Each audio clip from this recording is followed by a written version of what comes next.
A very good afternoon to you all.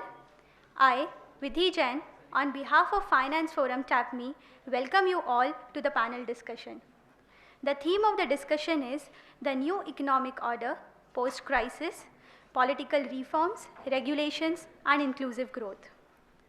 The session will focus on the role of political reforms in the Indian economy. Panelists would be discussing on how a well-framed and timely policy can do wonders for an industry. The discussions would enlighten the audience on how government policies on FDI, regulation, subsidy, taxation, etc. can be regressive or progressive for an industry. I'll now introduce to you the speakers for the day. Mr. Arijit Mukherjee, Senior Vice President Client Relations from Anand Rathi Private Wealth Management. I invite you, sir, to the dais.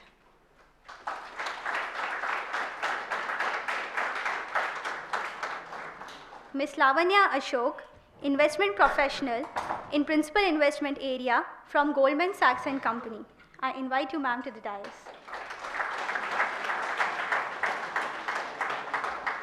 Mr. Sushil Shah, Head Banking and Finance from First Source Solutions Limited. I invite you, sir, to the dais. Mr. Hariprasad MP, Vice President and Head Treasury from Centrum Direct Limited. I invite you, sir, to the dais. Mr. Rohan Mathew, Senior Manager Business Development from ICRA Limited. Sir, please, I invite you to the dais. The moderator for the discussion is Dr. Manoranjan Sharma, Chief Economic Advisor and Deputy General Manager from Canara Bank, Bangalore. Dr. Sharma was a chief guest in today's inaugural program, and we heard him on the contemporary issues Indian economy is facing. He has consented to be the moderator for today. Please welcome him. Sir, it is an honor to have you amongst us today.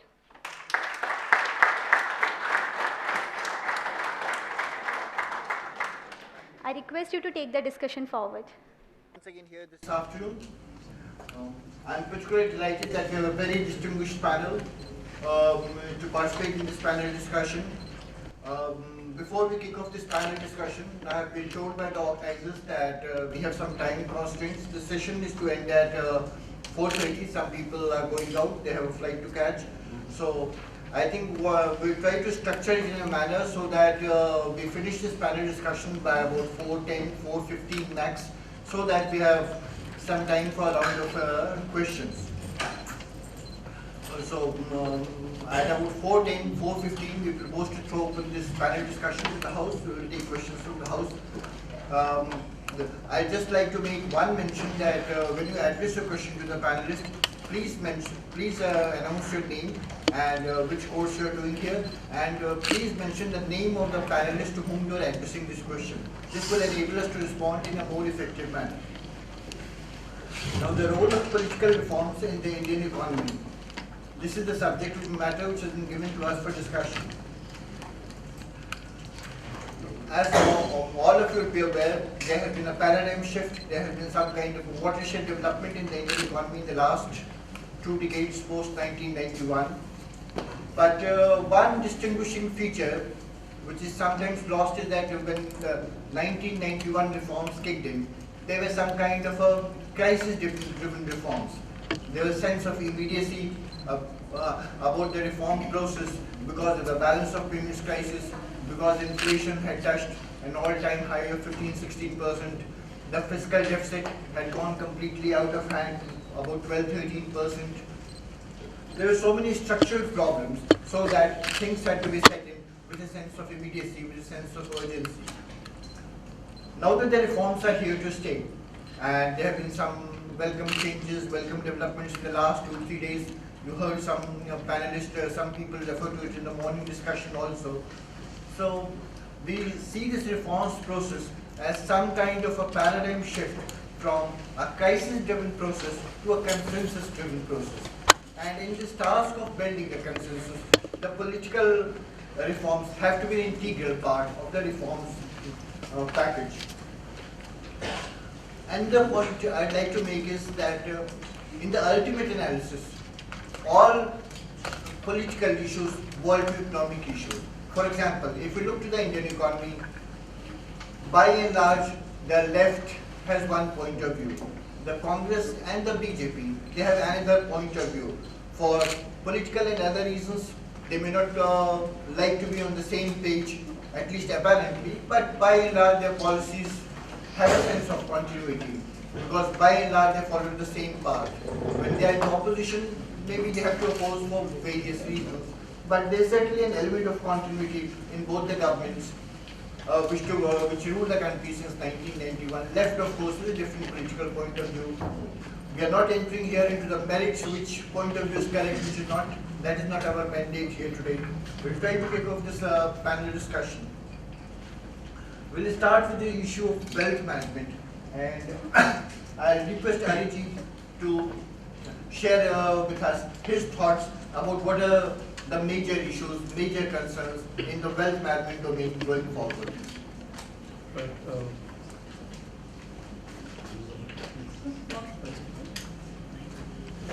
Thank you, Dr. Sharma, for that wonderful beginning to this, discussion of us.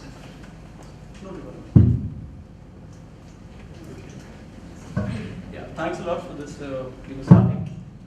What I'd like to start about is, wealth management itself as a category in India is at a very nascent stage. We've just about managed 9 or 10 years in this category, right? Few organizations, while organizations have started coming up now in the recent past over the last 2, 3, 4 years, the fact that remains is it's largely been the government bodies, which is regulatory organizations such as SEBI, such as RBI, such as AMFI, for the relevant, or for that matter, IRDA when it comes to insurance, who have ruled the roost, who have taken this country forward in terms of proactive reforms, proactive measures that come in terms of building those reforms.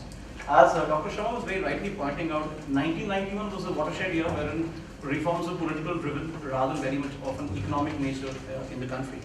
As far as we are concerned, coming to the year 2000 and beyond, we've started seeing a case of reforms coming in wherein there is a necessity about them from the perspective of something on a proactive basis.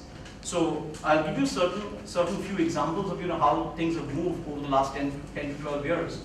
So when you go back to the late 90s, you talked about something like demutualization of shares, right? Prior to that, if you had to go back into the system as to what was it, share trading was a far more cumbersome process wherein people had to actually take their slips, go to their brokers, and exchange it for to carry on the trades and so on and so forth. That kind of process did not have anything logical or legal about them, because very frequently we could see a situation where share brokers would actually transfer the positive trades in their own name and lump over the negative trades over to people who are the broking participants. The fact that companies were forced to get into demutualization and people were forced to open such kind of accounts and go through the route of demutualization made it so much more important, and gave that entire system some amount of legitimacy, something which it was missing in the early to mid 90s kind of situation. Same is the case with banking payment cycles. So there was a time when, again in those days, early 90s, mid 90s, payment cycles used to happen anytime between 7 to 10 working days, right? Somewhere in the mid 2000s, 2002, 3 to be precise, SEBI came out with the rule which said that if you have to come out with payment cycles, it has to happen over T+2 kind of number of days. So these are the kind of issues wherein we've seen a situation develop wherein things which were under a bit of a question mark, which were not something which was proper, came to the fore as something which became far more legitimate. Coming to much more closer times, when you look at the mutual fund industry itself in terms of how it is developed, the mutual fund industry itself was in its infancy again in the year 2000 and earlier than that. We had the issues of UTI, the big UTI scam sometime in the mid 90s, right, which automatically questioned as to the need for the individual or the Indian household to go ahead and start investing into mutual funds for the matter. But what we figured out was, as gradually AMFI became far and more self-regulating as a body, and obviously under the able guidance of SEBI, the mutual fund industry started seeing the light of day. Today, when you look at mutual funds, it's become as simple as as simple as going to the shop and buying something for yourself, at least amongst the literate class. Yes, there is a scope of financial inclusion as we were talking about in the morning, And that's where I think the large number of policies that SEBI is currently talking about with mutual funds in perspective to take that category of investments to a market which is beyond the top 15 cities and so on. In similar manner, there has been many such advancements which has happened over the last couple of decades. So let's understand equity investing as a cult has been around for the last 100 odd years in India, but it's only 18 odd years that SEBI has been around. Sensex incidentally has been tracked over the last 30 years as well. So based on all of these things, we are very clearly looking at a situation that due to such kind of good regulatory bodies, whether it is SEBI, whether it is AMFI, whether it is IRDA, under the relevant aegis of whatever they govern, India is looking to charge ahead as the millennium has changed, as we enter the new era in 2010 and beyond, and we are looking to much more brighter times ahead. Thank you, Arijit. Thank you for excellent insight into the various issues which converge into the broad spectrum of wealth management. Taking the discussion forward, I would say that one of the issues which has evoked considerable debate and discussion in this entire gamut of second generation economic reforms, carrying the economic reforms process forward, is investment related, and there have been a lot of debates about the FDI, taxation, GAR in particular. So I request Ms. Lavanya, with her rich background, both in academics and in the consulting firm, to shed some light on these issues. Thank you, sir. So since I work in investing and in private equity, I'll focus my introductory remarks on regulatory impact on that sector, and then obviously during the Q&A we'll be happy to address anything specific that's on your minds. So for our industry, in my view, there are three key impacts that regulatory changes have. One is on the general ability for a firm to invest in various sectors, and that's where FDI comes in. So only if the government allows a private equity fund or an external investor, foreign investor, to come into a sector, will that sector be open as an investment idea.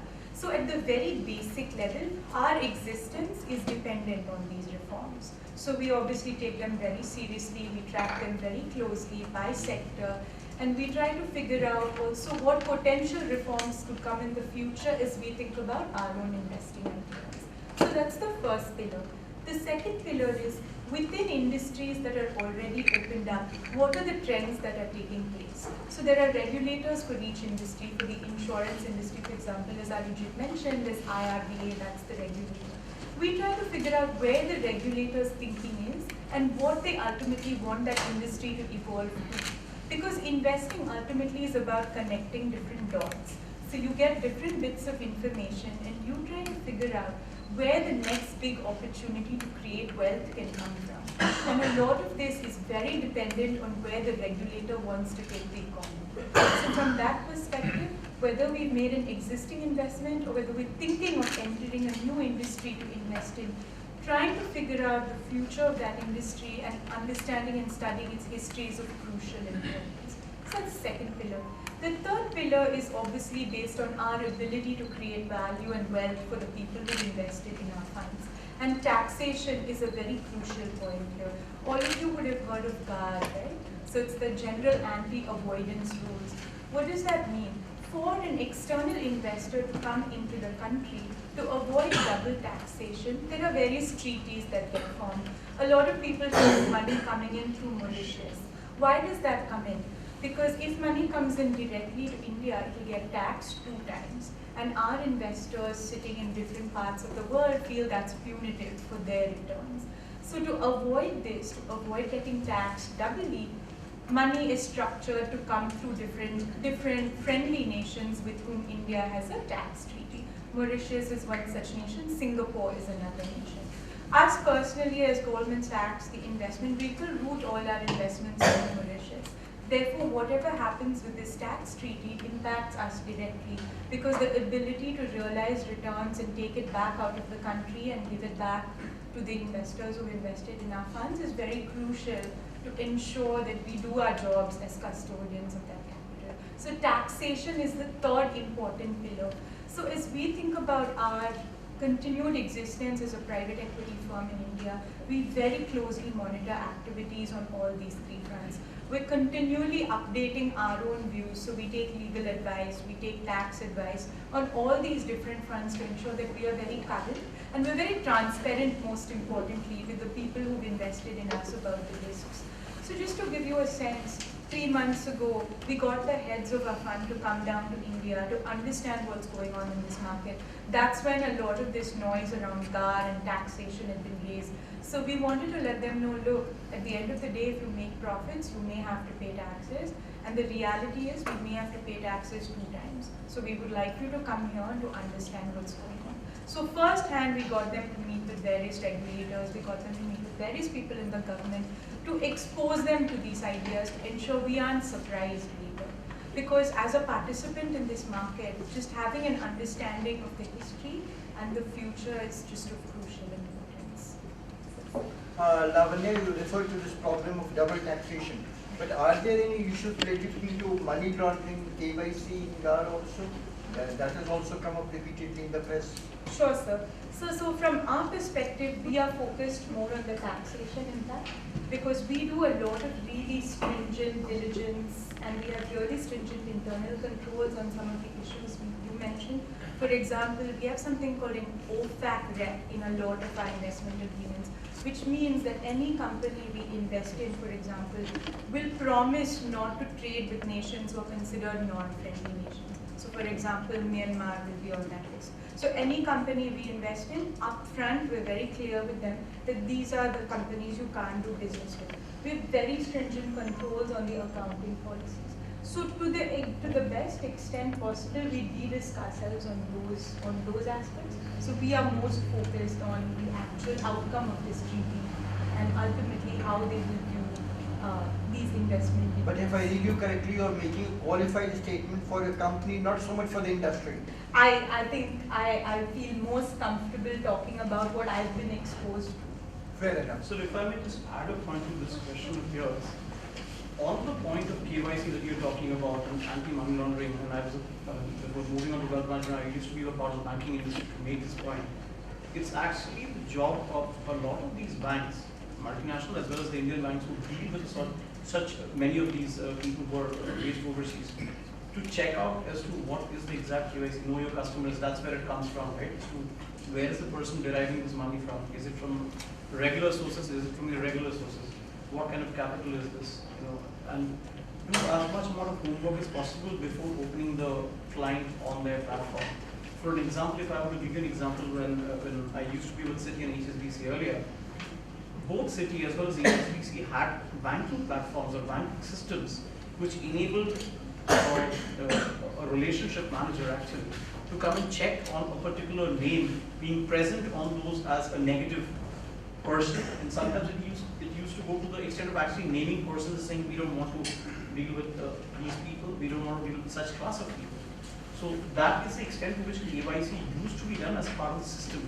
So it was much more systemic than, as you mentioned in case of Lavanya, which was slightly more relevant to her organization and the way. But the term even relationship manager has come into disrepute. For example, you mentioned the case of Citi. Sure. There's some relationship manager in Gurgaon who defrauded the company Sure. to the extent of 200 odd crores. Sure.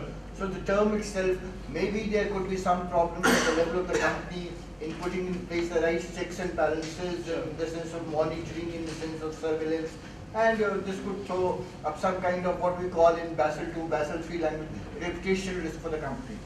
Just to add a couple of points to that, not only while KYC checks while you onboard a customer, but once the customer is on board, after that, there are these banks who are doing daily checks, whether that name is getting added to any of the blacklisted entities, etc. So there are systems which are developed which actually go ahead and check whether these names of firms, names of customers are they part of the blacklist or not. Not only that, and secondly, the second point which you mentioned about the AML, there are compliance teams which, like for example, when I was in Barclays, the compliance team, they used to get alerts. So there's a system which will kind of check all the alerts, all the transactions beyond a certain threshold, and throw in a queue. The compliance officers used to go and check whether they are valid transactions, whether they're genuine transactions, whether the funds which are flowing are the right, wrong, in terms of a destination, in terms of allowed AML policy and all. Sushil, can you throw some lights on banking changes?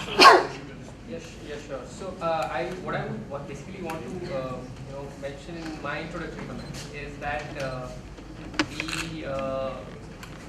like any other sector, even banking sector is subject to political reforms or political willingness to get the reforms carried out. And it's essentially a two-pronged approach. On one side, the government of India has to do certain things, and the other side, the RBI has to do certain things. There has been, a consistent discussion, and I would rather say debate that RBI has been waging a lone war because there is not much which is being done on the supply side, while RBI is being left to do and everything on the demand side and curtail inflation. Now, some of the reforms which were in the pipeline as far as banking sector is concerned and have been stalled are, I'll talk about them, but the point is that, I'll slightly digress from the topic, is some of the most critical reforms which are required in India today are in the sectors of power, infrastructure and education and healthcare. So basically, if we see the way in which government is functioning today, maybe there have been patches where the whole of the cabinet sessions have been wiped out without any business being done, any bills being passed, and if at all there are any reforms which are to happen to the financial services industry, I think they will still take a backseat because the core sectors of yours are lagging behind compared to what they're supposed to be. So, for example, in the next 5 years, we're supposed to add 90,000 megawatts of power generation capacity. We're nowhere close to that. We have a power generation capacity which is running at 40% capacity because there's no coal supply. So there are a host of issues which are to be addressed by the government, and only after that they can take up the reforms on the financial services or the banking side. However, let's talk about the core aspects or the core reforms which are required on the bills which are pending in Parliament. One of them is Banking Laws Amendment Bill of 2011. Basically the changes which are suggested as part of that bill give certain rights